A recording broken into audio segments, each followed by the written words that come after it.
गडचिरोलीला पावसाचा red alert. मुसळधार पावसामुळे जनजीवन विस्कळीत। नगर परिषदेच्या इमारतीला पाण्याचा वेढा। शाळा महाविद्यालयांना सुट्टी।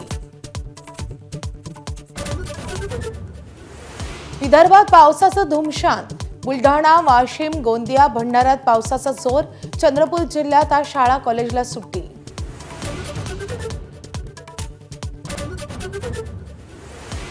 नाशिकमध्ये खड्ड्यांमुळे 5वा बळी। अंबड एमआयडीसीत अपघातामुळे 40 वर्षीय निलेश कोतकर यांचा मृत्यू। नागरिकांचा संताप। ठाकरेंची शिवसेना आज करणार आंदोलन। शिवसेना पक्ष आणि धनुष्यबाण चिन्हाबाबत आज सर्वोच्च न्यायालयात सुनावणी। केंद्रीय निवडणूक आयोगाच्या निर्णयाला ठाकरेंच्या शिवसेनेकडून आव्हान। सकाळी 11 नंतर सुनावणीला सुरुवात। उल्हासनगरच्या 76 नगरसेवकांचा गुवाहाटीचा अभ्यास दौरा। पण 5 दिवसांच्या दौऱ्यात कुटुंबासोबत मौज मजा।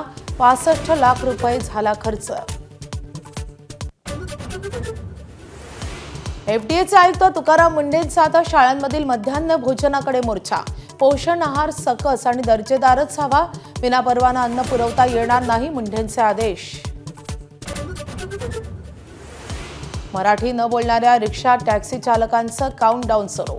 16 ऑगस्टपासून मराठी अनिवार्य। 15 ऑगस्टला अमराठी रिक्षा टॅक्सी चालकांसाठी सुरू केलेला मराठी भाषा संवाद पाठ्यक्रम पूर्ण होणार। आता सरकारचा पत्ता बदलणार। काही दिवसातच नरिमन पॉइंटच्या एअर इंडिया इमारतीत मंत्रालय। मुख्यमंत्री कार्यालयही 22व्या मजल्यावर असणार।